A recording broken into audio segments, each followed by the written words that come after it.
최근에 정부의 2차 전지 배터리 지원 방안책도 발표가 됐고 시장에서도 2차 전지 섹터 소재 업체들을 중심으로 상당히 많은 이슈들이 부각이 되고 있습니다. 오늘도 이쪽으로 정말 강한 주가 상승이 나와주고 있는데요. 지금 시장에 확실한 주도주가 맞는 건지 오늘은 2차 전지 소재와 배터리 셀 업체들 중심으로 여러분들이 많이 궁금해하실 내용 위주로 분석을 해보겠습니다. IBK 투자증권에서 2차 전지 업종을 담당하고 있는 전청현 애널리스트 나왔습니다. 안녕하세요. 네, 안녕하세요. 네, 먼저 실적부터 물어보겠습니다. 주요 배터리 셀 업체들 3사의 이번 2분기 실적 어떻게 전망을 해볼 수 있을까요? 네, 아무래도 최근에 이제 전반적으로 이제 국내 배터리 수출 데이터라든지 아니면 유럽과 북미 중심으로 이제 전기차 판매 데이터가 좀 좋은 수치를 보여주면서 3사 모두 2분기 사실 나쁘지 않은 실적을 보여줄 것으로 예측이 되고 있는데요. 업체별로 이제 구체적으로 제가 간략하게 말씀을 드리자면 먼저 LG화학 같은 경우에는 지금 현재 2분기 컨센 같은 경우에는 매출액은 전년 대비 51% 증가한 10.5조, 그리고 영업이익은 110% 증가한 1.2조로 되게 좋게 보고 있는 상황인데요. 이제 배터리 사업부 중심으로 제가 간략하게 말씀을 드리면 먼저 중대형 전지 부분은 전기차 배터리가 지금 2분기에 이 차량용 반도체 쇼티지 이슈로 인해서 사실 일부 고객사의 생산 중단 이슈가 있었습니다. 그래서 이 때문에 전기차 배터리 수요가 일부 감소 영향이 있었고요. 이 때문에 사실 당초 기대보다는 조금 다소 부진한 실적이 전망이 되고 있고요. 그다음에 ESS 같은 경우에는 최근에 다들 아시다시피 자발적 리콜로 인해서 4천억 원 정도 충당 부채가 인식 예정에 있는데요. 이 부분은 지금 이노베이션하고의 지금 소송 합의금 1조 원이 반영이 되면서 재무적 관점에서 손익 영향이 그렇게 크지는 않을 것으로 보고 있습니다. 그다음에 이제 소형 배터리 부분은 이제 계절적 비수기로 인해서 IT 파우치 매출이 일부 감소를 했으나 EV향 원통형 수요는 강세를 지속하고 있고요. 종합적으로 이제 배터리 부분을 말씀을 드리면 2분기 시장 기대보다는 다소 아쉬운 실적이 예상이 되고 있지만 좋게 보고 있는 점은 ESS 충당금이라는 일회성 비용 반영으로 인해서 불확실성이 해소됐다는 점을 좋게 보고 있고, 또한 현재 이슈화되고 있는 이 차량용 반도체 수급 이슈는 2분기를 저점으로 해서 하반기에 본격 개선될 것이라는 점을 좋게 보고 있습니다. 그다음에 이제 삼성 SDI를 이제 말씀을 드릴 텐데요. 2분기 컨센 같은 경우에는 지금 매출액은 전년 대비 31% 증가한 3.3조 원, 영업이익은 142% 증가한 2,500억 원으로 매우 좋게 시장에서는 2분기 실적을 보고 있는 상황이고요. 중대형 전지 부분을 먼저 말씀을 드리면 전기차 배터리가 지금 유럽향 판매 증가로 인해서 매출이 증가하고 이제 수익성은 이제 그동안 적자를 유지하고 있다가 2분기에 분기 기준으로 이제 흑자 전환으로 턴어라운드 된다는 점을 가장 좋게 보고 있습니다. 그다음에 소형 전지 부분 같은 경우에는 성수기 진입으로 인해서 판매가 확대되면서 매출과 수익성 모두 개선될 것이라고 보고 있고요. 그다음 배터리를 이제 종합적으로 말씀을 드리면 2분기 전반적으로 호실적이 예상이 되고 있고 이제 하반기부터는 이제 유럽향으로 이제 젠5라는 이 차세대 배터리 매출이 본격화되면서 이제 EV향 원통형 전지도 판매가 확대되고 그래서 이제 외형 확대 및 수익성 개선이 본격화될 것으로 보고 있습니다. 그리고 이제 마지막으로 이제 SK 이노베이션을 이제 말씀을 드릴 텐데요. 2분기 컨센 같은 경우에는 역시나 시장에서 좋게 보고 있습니다. 매출액은 전년 대비 49% 증가한 10.7조 원, 영업이익은 무려 202% 증가한 4,500억 원으로 좋게 보고 있고요. 배터리 사업부 중심으로 말씀을 드리면 지금 이제 아무래도 글로벌 전기차 판매가 지속 확대되면서 이제 외형 확대 및 수익성 개선이 지속될 것이라고 보고 있고 이에 기반해서 그동안 좀 대규모의 적자를 내고 있었지만 이러한 적자 폭이 전분기 대비해서는 감소할 것이라고 보고 있습니다.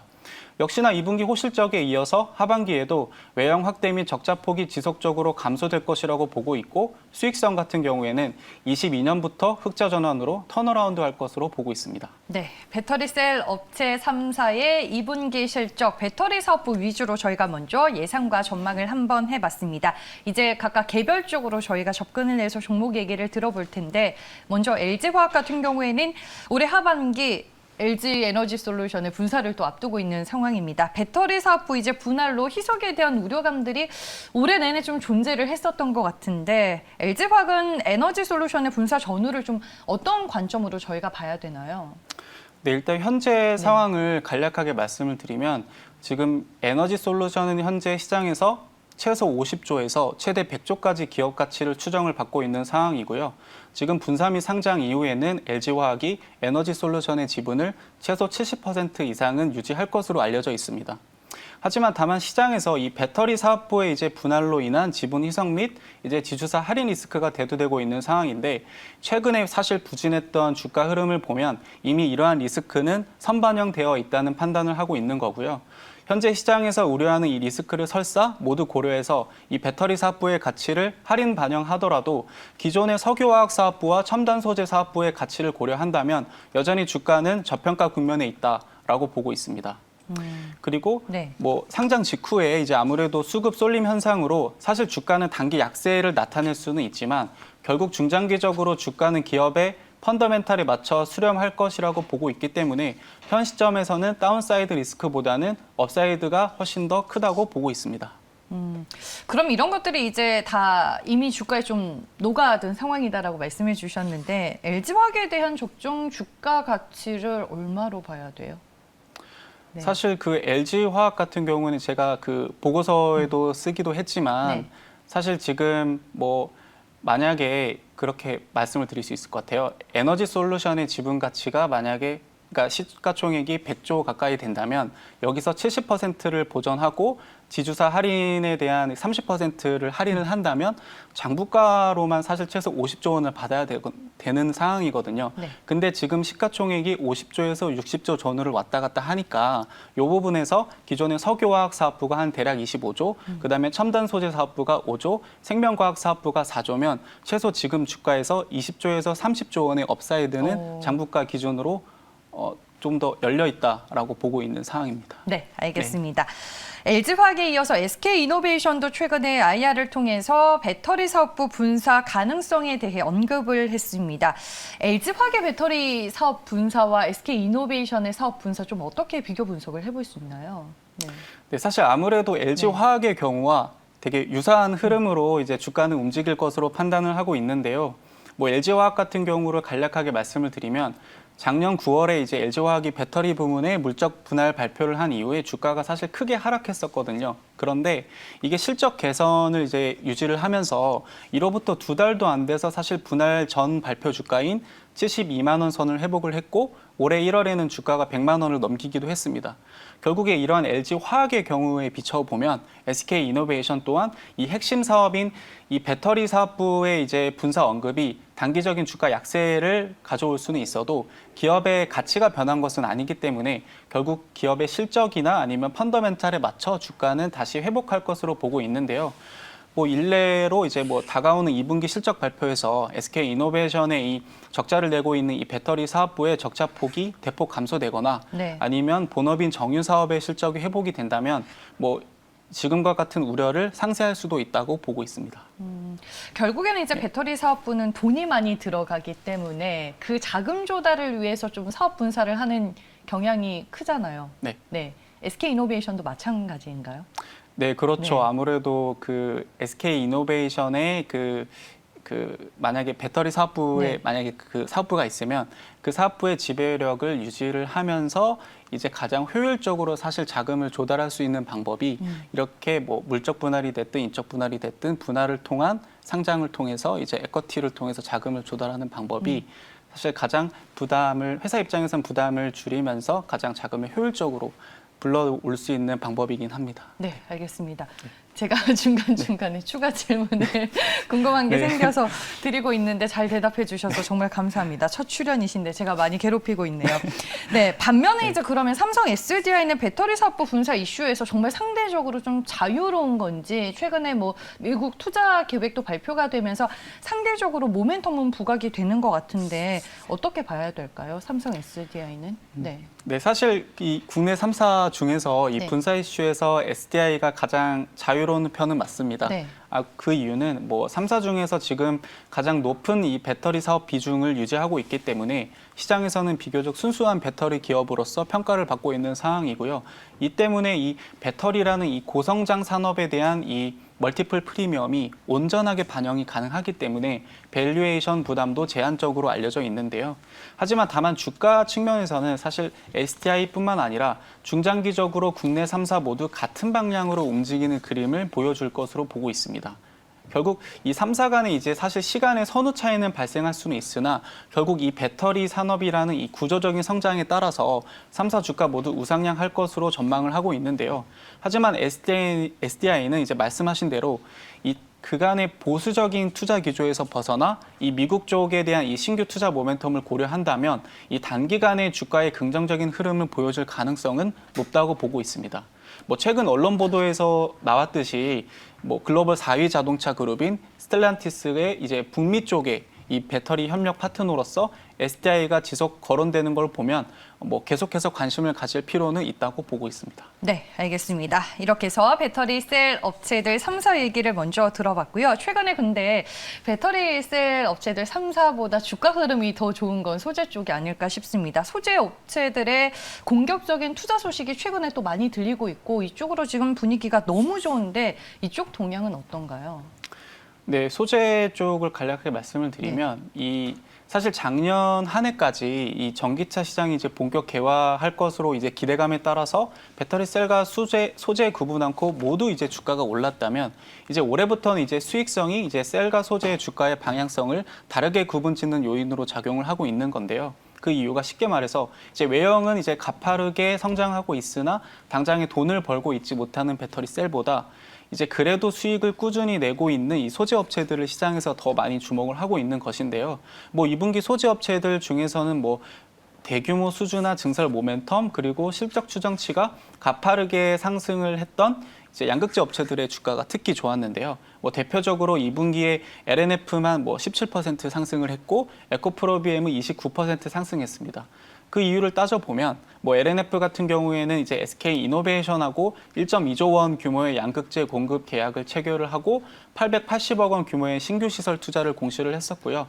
에코프로비엠 같은 경우에는 이제 1,340억 원을 투자를 해서 2.8만 톤 규모의 신규 증설을 투자 공시를 했고 이로 인해서 주가는 되게 좋은 움직임을 보여줬었던 거고요. 하반기에도 사실 소재 중에서는 이 양극재 업체들을 가장 주목을 하고 있습니다. 그 이유는 이 배터리 시장이 사실 커질수록 그에 비례해서 소재 시장도 당연히 커질 것으로 보고 있는데요. 그중에서도 특히 배터리 원가 중에 40% 이상 가장 많은 부분을 차지하고 있는 게 사실 양극재거든요. 그래서 이 양극재 시장이 가장 커질 것으로 전망을 하고 있기 때문에 이 뭐 하이니켈 양극재 같이 뭐 좀 시장을 앞서가는 기술력을 갖춘과 동시에 뭐 유의미한 실적 개선세를 보이는 업체들 중심으로 해서 이제 선별적인 이제 투자 전략이 필요한 시점이라고 보고 있습니다. 그럼 현 시점에서는 하반기를 봤을 때 배터리 셀 업체들보다는 양극재 중심의 소재 업체들의 투자 매력도가 더 부각이 될 수밖에 없긴 해요. 사실 제가 아까 서두에도 말씀을 드렸지만 뭐 우리나라 배터리 셀과 사실 배터리 소재는 이 배터리 산업을 아우르는 이 구조적인 성장에 따라서 사실 같이 갈 수밖에 없거든요. 그래서 아까도 말씀드렸지만 시간의 선후 차이가 발생할 수는 있으나 최근에 소재 쪽에서 좀 좋았던 공시들이 시장에 많이 나왔던 것 같아요. 그래서 사실 오늘 같은 경우도 좀 소재 쪽에서 주가가 좀 좋은 퍼포먼스를 보여주고 있는데 결국에는 이제 말씀드린 그 말씀을 드리면 결국에 소재하고 셀 모두 동시에 갈 것 같지만 이제 작년과 대비해서 올해 달라진 포인트는 시장에서는 이제 수익성을 좀 더 주목을 하는 것 같다. 그런 점에서 기존에 꾸준하게 수익을 내고 있던 소재보다는 지금 이제 적자에서 이제 수익성으로 수익을 내기 시작하면서 이제 턴어라운드를 하게 되는 배터리 셀 쪽으로 조금 더 시장에서 주목을 해봐야 되지 않느냐라고 말씀을 드리고 있습니다. 알겠습니다. 배터리 셀 업체 쪽을 조금 더 선호하시는 것 같네요. 그러면은 마지막으로 전체적으로 2차 전지 관련주들에 대한 투자 전략 포인트 들어볼게요. 네, 사실 이 하반기 투자 전략을 말씀을 드리면 이제 아무래도 이제 주요국 중심으로 이제 글로벌 전기차 그리고 탑재 배터리 판매량이 지속 증가하면서 이 시장이 커지는 것에 대해서는 사실 이제 아무도 이견의 여지가 없는 것 같아요. 그런데 다만 상반기 내에는 이제 뭐 완성차 진영의 배터리 내재화 이슈라든지 아니면 셀의 수익성 우려가 부각이 되면서 상반기는 2차 전지 좀 셀 주가가 좀 다소 부진했던 측면이 있었거든요. 하지만 하반기부터는 이 전기차 OEM의 신규 수주 모멘텀 기대하고 이제 전기차 배터리 부분의 수익성이 개선되는 것이 본격화될 것으로 보여지면서 주가는 다시 반등할 것으로 보고 있고요. 지금 현재 소재보다는 셀이 멀티플 상으로도 저평가 국면에 있거든요. 그래서 이 밸류에이션과 모멘텀을 고려했을 때는 배터리 셀 대형주 중심으로 비중을 확대하는 것을 제시해 드리고 있습니다. 네, 네. 배터리 셀 업체 내에서 탑픽 종목은 그러면 네. 지금 현재 네. 제가 보는 탑픽은 이제 LG화학을 가장 좋게 보고 있고요. 그 이유가 앞서서도 이제 많은 부분 설명을 드렸지만 네. 이 에너지 솔루션 상장에 따라서 뭐 지분 희석이라든지 아니면 지주사 할인 리스크라든지 뭐 그런 리스크가 있지만 이는 뭐 현 주가에 이미 반영되어 있다는 판단을 하고 있는 거고요. 또한 해당 리스크를 설사 모두 반영한다고 해도 지금 밸류에이션을 보면 저평가 국면에 있기 때문에 뭐 그리고 또 이제 실적 같은 경우에는 이제 뭐 2분기 ESS 충당금이라는 이제 비용 반영을 통해서 뭐 네. 불확실성이 해소됐다라는 점을 좋게 보고 있고 하반기부터는 이제 전기차 배터리 중심으로 이제 출하가 증가하면서 외형 확대 및 수익성 개선이 본격화될 것 같다라고 보고 있고 마지막으로 이제 배터리 이제 생산 캐파 같은 경우에도 올해만 이제 155기가와트 정도의 이제 캐파를 유지할 것으로 보고 있는데 이게 당장의 2년 내에 2배 가까이 증가할 것으로 전망이 되고 있습니다. 그래서 정리하자면 밸류에이션 그리고 외형 및 수익성 그리고 성장성을 고려해서 이제 탑픽으로 LG화학을 제시해 드리고 있습니다. 네, 알겠습니다. 마지막에 결론까지 내주셨네요. 오늘은 2차 전지와 관련된 얘기를 들어볼 수 있었고요. 지금까지 IBK 투자증권에서 2차 전지 업종을 담당하는 전창현 애널리스트와 함께했습니다. 고맙습니다. 네, 고맙습니다.